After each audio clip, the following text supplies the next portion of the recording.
Question number 16.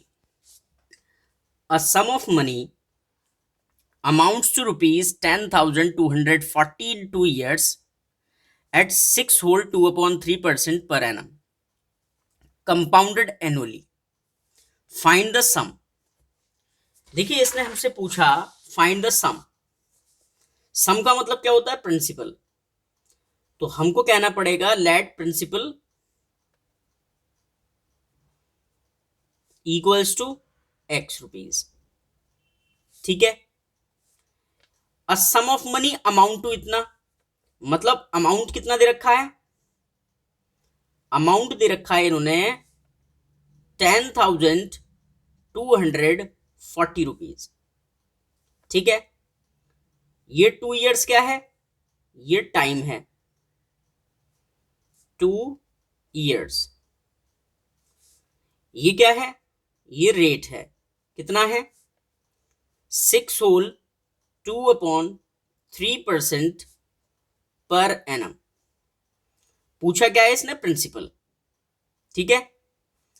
अच्छा, अगर मैं ये आपसे कहूं कि अमाउंट का फॉर्मूला क्या होता है, तो आप क्या कहोगे?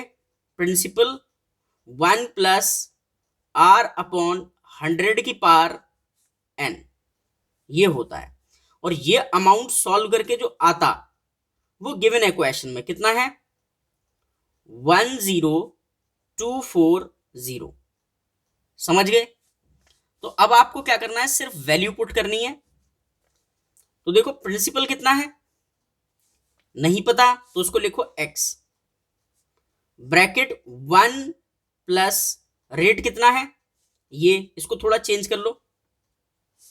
6 3 जा 18 प्लस 2 20, तो 20 अपॉन 3। ठीक है। तो रेट की जगह क्या लिखो? 20 अपॉन 3, और अपॉन में कितना? 100, और पावर कितनी? ये होता है टाइम, और टाइम दे रखा है क्या? 2 इक्वल्स टू 10240। क्लियर है? अब देखिए इस कैलकुलेशन को सॉल्व करेंगे। x का तो x रहा, 1 का 1 रहा, 20 एज इट इज रहेगा, और ये जो 3 है ना वो नीचे आ जाएगा, मतलब 3 मल्टीप्लाई 100, और पावर कितना? 2 इक्वल्स टू 10240। क्लियर?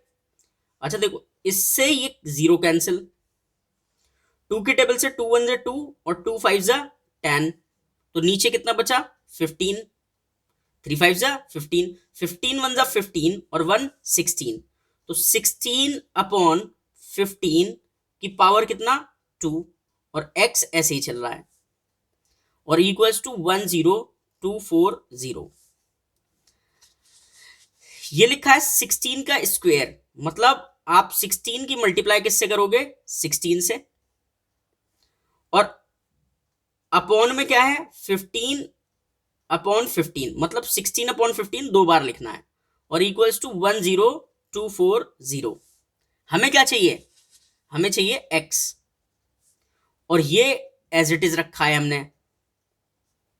देखो ये 16 अपॉन 15 इक्वल के इधर आएगा, तो जो डिनोमिनेटर में है वो चला जाएगा न्यूमरेटर में, और जो न्यूमरेटर में है वो चला जाएगा डिनोमिनेटर में, मतलब फ्रैक्शन ऐसी है ना तो ऐसे पलट जाएगी इधर आके।